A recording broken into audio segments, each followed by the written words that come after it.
ဂျပုတ်မင်းအောင်လိုင်ကပြောတယ်ရက်တရာစီမံကိန်းလုပ်မယ်အဲ့ဒီခေါင်းစဉ်ကိုကြားတော့ကျွန်တော်နည်းနည်းပြုံးသွားတယ်ပေါ့နော်ရည်ကျင်သွားတယ်ဘာကြောင့်လဲဆိုတော့အဲ့ဒီရက်တရာစီမံကိန်းဆိုတာ NLD အစိုးရလက်ထက် NLD အစိုးရတက်ခါစားနိုင်ငံတော်၏တိုင်ပင်ခံပုဂ္ဂိုလ်ဒေါ်အောင်ဆန်းစုကြည်ဟာရက်တရာစီမံကိန်းဆိုပြီးလှုပ်ခဲ့ပူးပါတယ်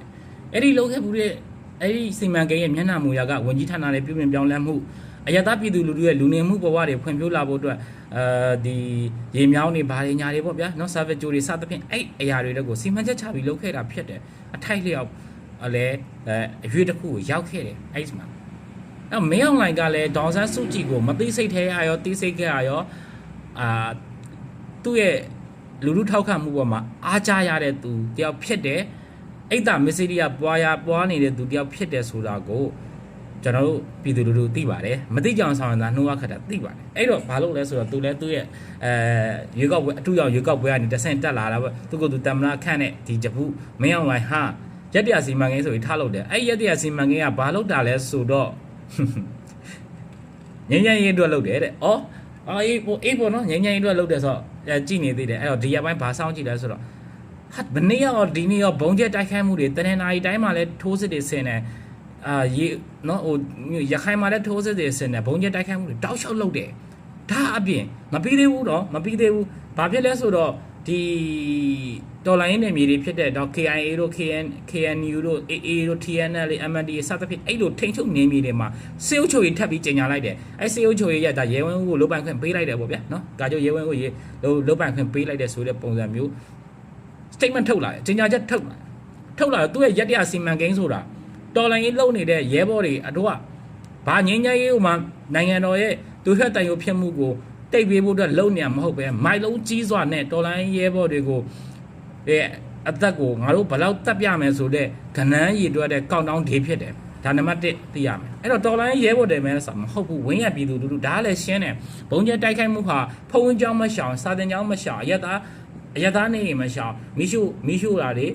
ဘုံကျတိုက်ခိုက်တာတွေရှိနေဆိုတာအားလုံးအသိပဲဖြစ်တယ်ဒါတော့ပဲလားမဟုတ်သေးဘူးဒီထက်ပိုသေးတယ်အဲ့တော့ဒီအခုကျွန်တော်ဗီဒီယိုကိုကြည့်နေတဲ့သူတွေငါတို့ကတော့ဂျားနေငါတို့နဲ့မဆိုင်တော့ဘူးငါတို့ကတော့ထောက်ခံတဲ့ဒေါ်လာရေးကိုဒါပေမဲ့လေပါဝင်လိုက်တဲ့ဆိုရင်ငါတို့ကမိသားစုရှိတယ်ဟုတ်တယ်ခင်ဗျားတို့ကမိသားစုရှိရကျန်တဲ့သူတွေမိသားစုမရှိဘူးငါတို့ကထမင်းစားရအောင်ဟုတ်တယ်ခင်ဗျားတို့ပဲထမင်းစားရမှာကျန်တဲ့သူတွေထမင်းမစားရဘူးအဲ့လိုလားနော်ဟုတ်ပြီအဲ့လိုနေတဲ့ဒူတန်းစားတွေရှိရဒေါ်လာရေးတော့ဝင်းရတဲ့ဒါပေမဲ့ဝေဝေးရရှောင်နေပေါ့ဒေါ်လာရေးတော့ထောက်ခံတဲ့ဒါပေမဲ့ဝေဝေးရရှောင်နေဆိုရဲသူတွေကျွန်တော်တို့ကဂျားနေပါဆိုရဲသူတွေကျွန်တော်တို့ကအဘကိုထောက်ခံပါဆိုရဲသူတွေအဲ့လူတန်းစား3ရက်လုံးလဲမပူပါနဲ့မင်းအောင်လည်းအုပ်ချုပ်ရေးရန်အောက်မှာရှိနေရင်အဲ့ခင်ဗျားတို့ရဲ့တမရာယူဂျပုမင်းအောင်လိုင်ကမျက်တဆက်ဆက်နဲ့ပြည်သူလူထုပေါ်မှာတတ်နိုင်ဆုံးနော်တော်လိုင်းနယ်မြေတွေမှာအဲ့လိုဘုံကျတိုက်ခိုက်မှုတွေမီးရှို့မှုတွေကဒီရက်တရအတွင်းမှာပြင်းပြင်းထန်ထန်ဖြစ်လာမှာဖြစ်သလိုသူရဲ့အုပ်ချုပ်ရေးရန်အောက်မှာရှိတဲ့ပြည်သူလူထု2026 2029ဘန်နာနှစ်ကနေစပြီးတော့သွင်းကုန်ထုတ်ကုန်အခွန်တွေကိုပို့ပြီးတော့တွန်းမြင့်တောက်ခံမယ်အဲ့ကောက်ခံမယ်လို့ကျွန်တော်တို့သူတို့ state ဒီသူတို့ရဲ့ဘန်နိုင်ဝန်ကြီးဌာနကနေပြီးတော့ထုတ်ပြန်ထားတာတွေ့ရအဲ့တော့300ခိုင်နှုန်းပုံမှန်ဆောင်နေရနဲ့900ခိုင်နှုန်းဖြစ်မယ်900ခိုင်နှုန်းဆောင်နေရရဲ့ကွာ1500ခိုင်နှုန်းတွေဖြစ်မယ်ဆိုတော့ကုန်စည်နှုန်းတွေကြီးမယ်အခွန်တွေတိုးကောင်းရင်ကုန်စည်နှုန်းတွေကြီးမယ်စီစည်းတွေပိုကြီးမယ်ဓာတ်စီစည်းကြီးမယ်ဓာတ်စီစည်းချင်းကုန်စည်နှုန်းတွေပိုပြီးတော့ကြီးမယ်ဒီအခုကြီးနေပြီလားအခုပဲစားဝတ်နေရင်းနဲ့လုံးလဲချလဲလိုင်းနေပြီလားဟဟလား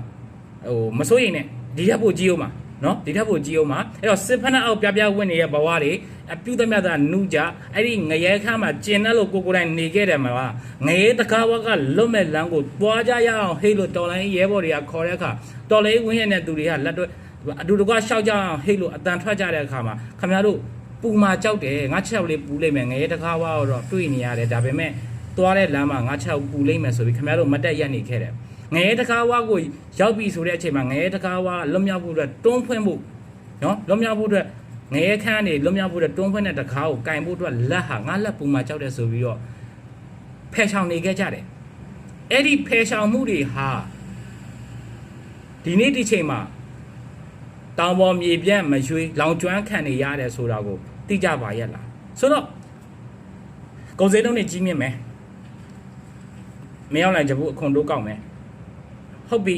အဲ့တော့စီးပွားရေးနဲ့ပို့ပြီးလုံးလဲချလိုက်တာဖြစ်တဲ့အတွက်အိမ်မှာရှိတဲ့ပတ်စံထွက်ရှာတဲ့သူတွေအလုံးလုံးကိုင်နေရတဲ့သူတွေအတွက်တော့ပို့ပြီးဝင်ပြီးစရာပဲအဲ့လိုဝင်ပြီးယုံနေပြီးွားလားမပြီးသေးဘူး သူတို့စစ်မှုထမ်းဥပဒေအရအင်ကိုလည်းအချိန်ပြည့်တကားခောက်ပြီးလာခေါ်သွားနိုင်လို့လုံနေရဲ့အလုပ်ယုံအလန်းလမ်းမှာသွားနေတဲ့လမ်းအလုပ်ကိုသွားနေတဲ့လမ်းမှာလည်းအချိန်ပြည့်ကားပေါ်တင်သွားရင်တော့ဥပဒေအရတရားဝင်တယ်အဲ့ဒါငရဲကမ်းပဲအဲ့ဒါငရဲကမ်းပဲအဲ့ငရဲကမ်းကိုငရဲကမ်းမဲမသိစစ်ဖက်နှက်အောက်ပြားပြားဝစ်နေတဲ့ဘဝမှာနေသားရဲ့လားအဲ့ငရဲတကားကိုလွတ်မြောက်ဖို့အတွက်တွန်းဖွင့်တဲ့တကားကိုတွားရဲတဲ့တတိတွန်းဖွင့်ရဲတဲ့လက်တွားရဲတဲ့6လောက်ရှိပြီလားမရှိသေးရင်တော့ပြည်သူတယောက်ချင်းစီတိုင်းမိသားစုတစ်ခုချင်းစီတိုင်းတောင်ပေါ်မြေပြန့်မချဒီငရဲခမ်းနာကလွတ်မြောက်မှာမဟုတ်ဘူးဆိုတာကိုကျွန်တော်ပြောချင်တယ်ကျွန်တော်တို့ပြည်တော်စုရဲ့ပို့ဆိုးလာတဲ့